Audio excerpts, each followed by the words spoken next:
maghribi salasa raka'atin mustaqbilal kiblati ada lillahi ta'ala takbir. Allah, saya dizalimi ya Allah, sama diri saya yang sendiri yang petang fitnah orang ya Allah. Farubiha, ini akhir dari jawaban kita. Jika ada seseorang yang memalingkan ayat Al-Quran, mengingkari ayat-ayat Allah, wa yustahza'u bihi, atau minimal mengolok-olok Islam, mengolok-olok misalnya jilbab, mengolok-olok syariat Islam, maka bagaimana sikap kita? Fala taqudu ma'ahum. Kata Quran, Anda jangan mencelanya. Tuh, indah. Daripada Anda buang-buang waktu mencela orang lain, lebih baik lisan kita dipakai untuk baca Al-Quran. Terlalu mahal energi kita untuk mencela mereka itu. Cukup, kata Quran, tinggalkan mereka.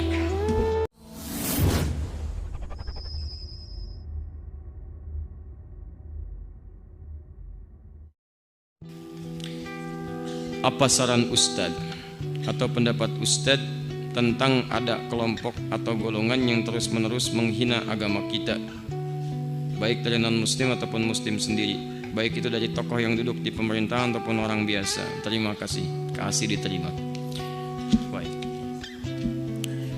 Kalau ada non-muslim berbuat negatif kepada Islam, mungkin karena belum tahu, dan yang belum tahu itu diberitahu. Pertanyaan saya, kok bisa ada orang Islam menjelek-jelekan Islam? Sebetulnya dia siapa?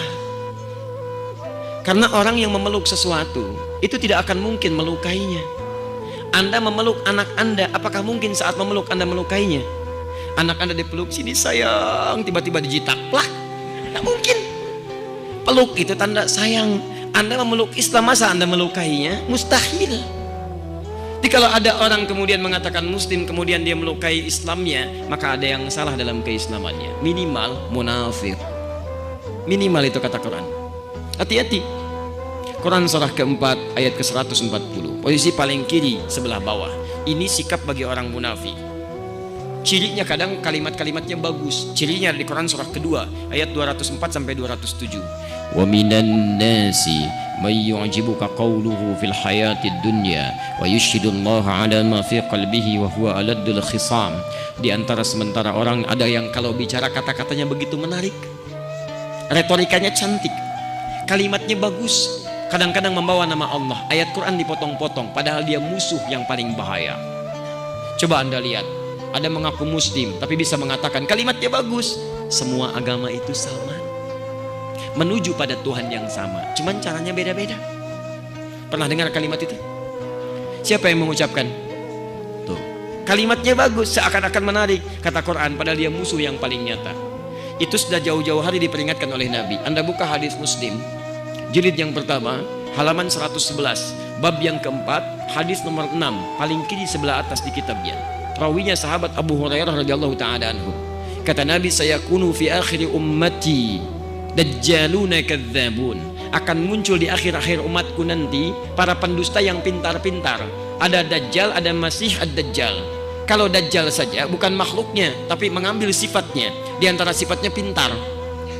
Dajjal itu Dajjal itu pintar atau bodoh? Pernah lihat? Masya Allah. Dari mana tahu pintar? Bisa menipu orang. Kalau tidak pintar bagaimana bisa menipu? Kalau Masih ad-Dajjal makhluknya, kalau Dajjal saja sifatnya, kata Nabi, akan banyak orang pintar yang menipu. Dan nipunya bukan nipu biasa, bukan bisnis. Kalau bisnis dari jahiliyah sudah banyak. Yang ngurangin timbangan zaman jahiliyah sudah ada. Wailul lil mutaffifin, celaka orang-orang curang, alladzina idaktalu hum 'alan nas yastawfun, yaitu kalau menimbang mereka kurangi. Jadi kalau masalah curang di bisnis zaman jahiliyah sudah ada. Kalau sekarang ada pebisnis curang, dia terlambat. Keduluan orang-orang jahiliyah. Terlambat, telat dia. Sampaikan pada orang curang, antum terlambat, sudah keduluan jahiliyah. Telat lahir dia. Tapi yang ini bukan masalah dunia. Yuhadditsunakum bima lam tasma'uhu wa la yasma'uhu aba'ukum. Dia akan bicara tentang urusan agama Anda yang membuat Anda kaget. Jangankan Anda, orang dulu pun kalau dengar akan ikutan kaget. Saya belum pernah dengar ada orang jahiliyah, sebodoh-bodohnya orang jahiliyah tidak pernah mengatakan kalimat semua agama sama. Coba lihat, saya tanya sekarang, yang mengatakan semua agama sama itu orang pintar, orang bodoh? S1, S2, S3, S4, kerupuk 2. Pintar. Itu teman-teman sekalian, mohon maaf. Itu kata Quran, orang-orang bermasalah.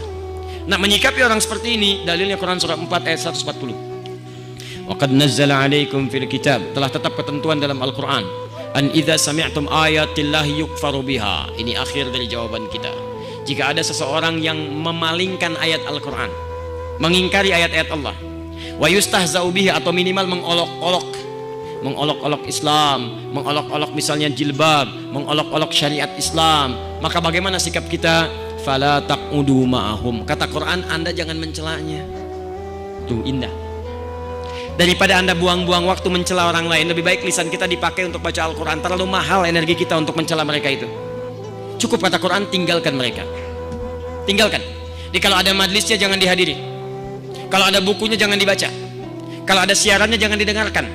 Fala taqudu ma'ahum. Itu sebagai sayang Allah kepada dia supaya dia mau berubah. Sebab kalau umat meninggalkannya, mungkin dia mau berpikir. Di Allah itu sayang pada dia supaya dia mau berubah. Hatta yakhudhu fi haditsin ghairi, sampai dia tobat kembali kepada pendapat semula. Maaf, innakum idzam mithluhum. Kalau Anda ikuti lama-lama Anda seperti mereka, ujung-ujungnya nggak sholat juga. Tinggalkan. Tapi kalau yang non muslim, kaidahnya berubah. Quran surah ke-16 ayat 125. Ud'u ila sabili rabbika bil hikmah wal mau'izatil hasanah wajadilhum billati hiya ahsan. Kalau ada non muslim mempersoalkan Islam karena mereka belum tahu tentang Islam, maka sampaikan dengan cara yang bijak. Ya, maaf jangan dicela karena dia belum tahu. Yang belum tahu itu diberitahu, bukan dicela. Tunjukkan kebaikan. Pertama tunjukkan dengan akhlak dulu. Begitu dicela misalnya, waduh lewat teroris nih, lewat teroris, masya Allah, besok kirim makanan. Assalamualaikum. Wah, awas ada teroris, ada teroris. Begitu datang, ada apa kemari? Kami mau kirim makanan. Kok kirim makanan? Kenapa? Bukan karena saya harus mengirim, tapi Allah perintahkan untuk berbagi. Masya Allah. Besoknya dia lewat, dia mencela, Anda senyum. Sampai hadir dalam benaknya, kok bisa ya? Ada orang yang katanya buruk tapi bersikap baik. Tiba-tiba dia ngajak diskusi Anda. Kenapa orang ini tidak baik? Pak, yang salah bukan Islamnya, yang salah orangnya. Kalau ada ajaran setiap tempat, sini jelek, sini jelek, sini jelek, yang salah ajarannya. Tapi kalau ada orang misalnya belajar, yang ini jadi baik, yang ini jadi salah. Yang salah bukan ajarannya, yang salah orang yang belajarnya. Saya waktu ada bom di Jalan Tamrin itu, bom Jalan Tamrin, saya datang ke Lampung. Langsung ada yang tanya, Ustadz, apakah bom di Jalan Tamrin termasuk jihad fisabilillah? Saya bilang, Pak, sependek pengetahuan saya, jihad fisabilillah itu jihad di jalan Allah, bukan di Jalan Tamrin. Kaidahnya lain, beda, lain kaidahnya. Ya, teman-teman, tunjukkan yang baik pada yang demikian itu, tunjukkan akhlak yang mulia. Dengan akhlak itu insya Allah tiba-tiba tampil dalam kalimatnya asyhadu an la ilaha illallah. Dan banyak ajaran Nabi yang menampilkan akhlak. Coba lihat, berbagi makanan kan ada di hadis Nabi. Ayo antum, ayo, terutama orang Padang yang punya banyak masakan itu, bayakumbuh, rendang bayakumbuh, masya Allah. Siapa yang masak makan, baunya tercium ke tetangganya, maka bagi tetangganya walaupun cuma kuahnya. Baca hadisnya dengan lengkap.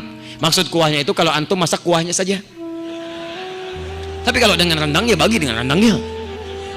Tapi maksud saya, masak kuah aja diminta berbagi, apalagi masak rendangnya. Tapi pernahkah Anda lihat di hadisnya khusus untuk orang Islam? Tidak ada. Tetangga Anda mungkin non muslim, ada yang Kristen, ada yang Hindu, ada yang Buddha. Lihat, Anda masak, Anda bagi. Begitu Anda bagikan, dia bilang, Pak, kok baik sekali. Bukan baik, tapi ini karena Allah perintahkan saya untuk berbagi. Begitu kalimat Allah meluncur di lisan Anda, menghujam ke hatinya, besok-besok dapat hidayah.